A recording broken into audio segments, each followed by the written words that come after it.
Oi, 1402, tudo bem? Essa semana a gente vai continuar lendo o nosso livro Alice no País das Maravilhas. A gente está no capítulo 10, o que significa que só falta o 10, o 11 e o 12 e acabou, ou seja, 3 semanas para a gente acabar o livro. E esse capítulo especificamente ele é bem pequeno, vai ser super rápido, mas como tudo nesse livro é um capítulo muito doido, né? Muitas coisas loucas acontecem. Bom, a Alice estava lá com a tartaruga falsa e o grifo e eles estavam conversando. E aí, do nada, eles... Bom, não vou contar nada. Vamos começar. A quadrilha da lagosta. A tartaruga falsa deu um suspiro profundo e passou o dorso de uma pata pelos olhos. Olhou para Alice e tentou falar, mas por 1 minuto ou 2, soluços lhe embargaram a voz. Parece até que tem uma espinha na garganta, disse o grifo, e pôs-se a sacudi-la e esmurrá-la nas costas. Por fim, a tartaruga falsa recobrou a voz e, com lágrimas lhe escorrendo pelas faces, recomeçou. Talvez você tenha vivido muito tempo no mar. Nunca, disse Alice. E talvez nunca tenha sido apresentada a uma lagosta. Alice ia começar a dizer, provei uma vez, mas ela engoliu a língua mais depressa e disse, não, nunca. Então, não pôde imaginar que coisa deliciosa é uma quadrilha da lagosta. Realmente não, disse Alice. Que espécie de dança é essa? Ora, disse o grifo. Primeiro se forma uma fila ao longo da praia. 2 filas, exclamou a tartaruga falsa. Focas, tartarugas, salmões e assim por diante. Depois, quando você tiver acabado de remover toda a água viva, o que leva tempo, interrompeu o grifo, dá 2 passos à frente. Cada um de par com uma lagosta, exclamou o grifo.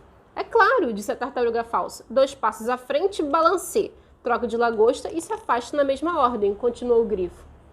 Depois, sabe, continuou a tartaruga falsa, você se joga.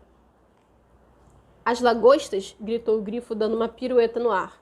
No mar, o mais longe que puder. Nada atrás delas, berrou o grifo. Dá um salto mortal no mar, exclamou a tartaruga falsa, cabriolando freneticamente. Troca de lagosta de novo, esgoelou-se o grifo. Volta à terra de novo e a primeira figura está terminada, disse a tartaruga falsa, abaixando a voz de repente.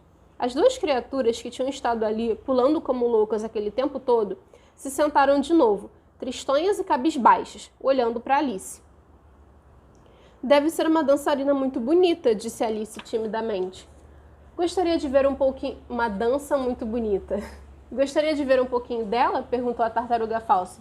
Sim, gostaria muito, disse Alice. Venha, vamos tentar a primeira figura, disse a tartaruga falsa ao grifo. Podemos dispensar as lagostas. Quem vai cantar? Ah, você canta, eu esqueci a letra, disse o grifo. Então eles começaram a dançar solenemente, dando voltas e voltas em torno de Alice. Vez por outra lhe pisando os pés, quando passavam perto demais e acenando com as patas dianteiras para marcar o compasso, enquanto a tartaruga falsa cantava muito lenta e tristemente. E aí elas cantaram. Cantaram e dançaram. Obrigada, é uma dança muito interessante de se ver, disse Alice, feliz por ver aquilo finalmente terminado. E como gostei dessa curiosa canção sobre a merluza. Ah, quantas merluzas, disse a tartaruga falsa. Elas naturalmente... Já as viu, não? Ah, já! Vi merluzas várias vezes no Engoliu a língua muito rápido. Não sei onde jante pode ser, disse a tartaruga falsa. Mas se já viu tantas vezes, claro que sabe como são.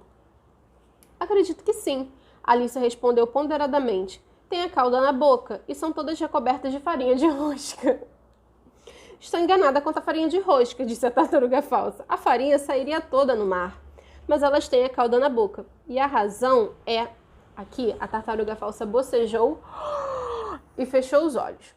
Conte a ela sobre a razão e tudo mais, disse o grifo. A razão é que elas queriam ir com as lagostas para a dança. Então foram jogadas no mar. Então sofreram uma queda muito longa. Então prenderam a cauda na boca. Então não conseguiram mais tirá-las de lá. E é isso. Muito obrigada, Alice agradeceu. É muito interessante. Nunca aprendi tanto sobre merluzas antes. Posso lhe contar mais ainda se quiser, sugeriu o grifo. Sabe por que se chamam merluzas? Nunca pensei sobre isso, admitiu Alice. Por quê? Porque servem para melustrar botas e sapatos, o grifo respondeu muito solenemente. Alice ficou inteiramente pasma. Merlustrar botas e sapatos, repetiu num tom de perplexidade. Ora, o que você faz com os seus sapatos? Quis saber o grifo. Quer dizer, para deixá-los lustrosos. Alice baixou os olhos para eles e pensou um pouco antes de responder. São lustrados, eu creio. Pois no fundo do mar, continuou o grifo com uma voz grave, eles são melustrados para ficar merluzentes. Agora você sabe. E de que eles são feitos? Alice perguntou muito curiosa. De linguados e amarrados com guias, é claro. O grifo respondeu bastante impaciente. Até um tatuí podia se informar. Se eu fosse a merluza, disse Alice, cujos pensamentos continuavam presos à canção, teria dito ao Delfim, fique longe, por favor, não o queremos conosco.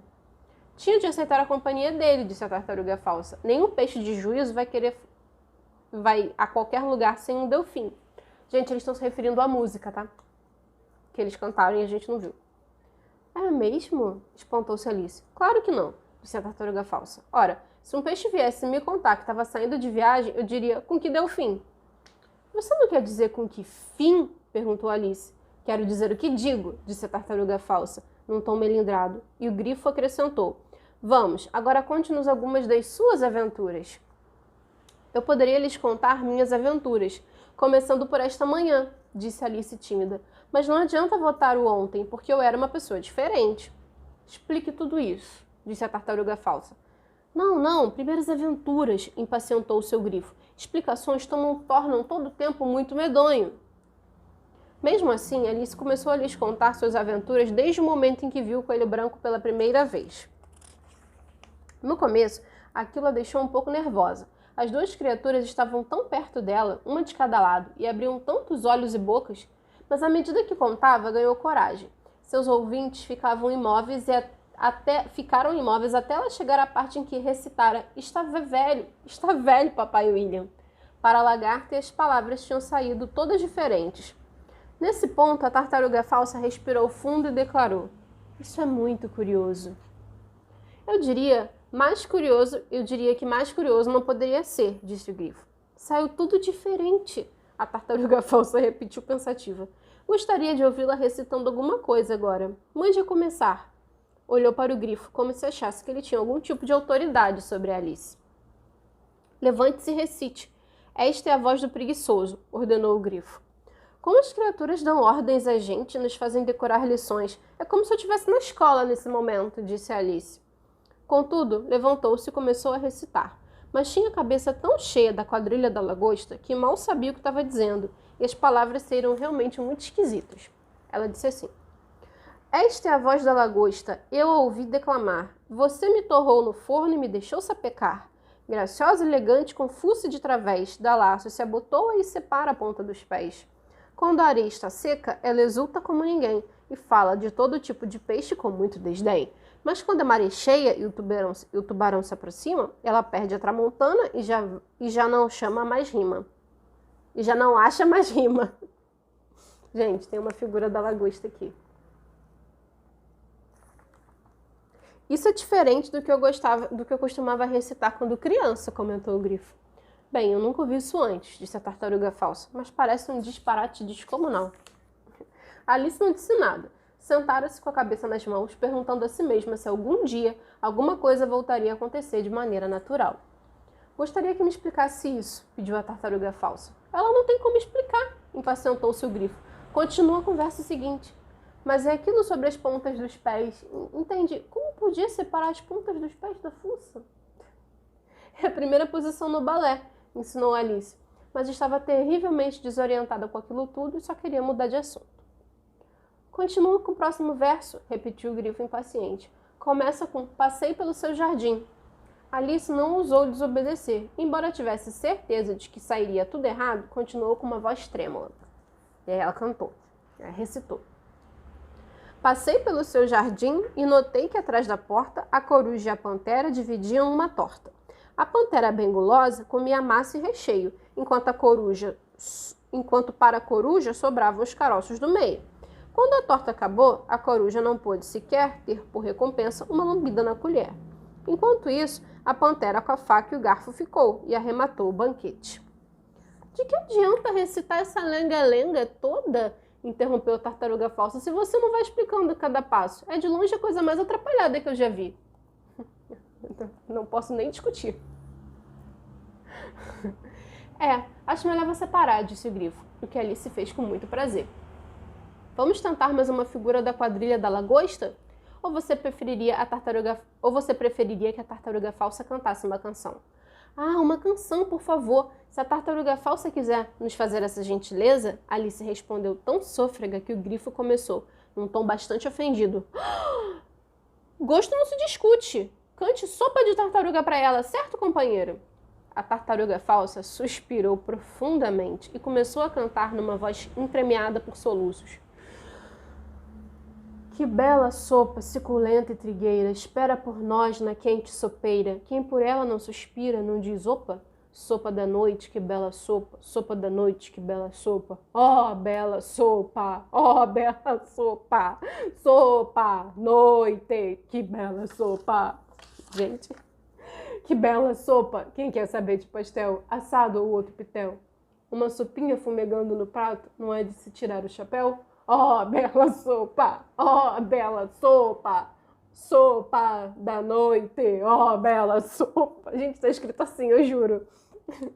O refrão de novo, gritou o grifo, e a tartaruga falsa estava começando a repeti-lo, quando se ouviu um brado à distância. O julgamento está começando! Vamos, gritou o grifo, e tomando Alice pela mão, saiu correndo sem esperar pelo fim da canção. Que julgamento é esse? Perguntou Alice, ofegante enquanto corria. Mas o grifo respondeu apenas, vamos! E correu ainda mais depressa, enquanto cada vez mais tenuentemente, carregadas pela brisa que o seguia, lhe chegaram as palavras melancólicas. Sopa da noite, bela sopa, sopa. E acabou o capítulo. Na semana que vem a gente lê o penúltimo, que é o 11, Quem Roubou as Tortas? E a gente vai descobrir que julgamento é esse. Deve ter alguma coisa a ver com a rainha, né? Tchau, até semana que vem.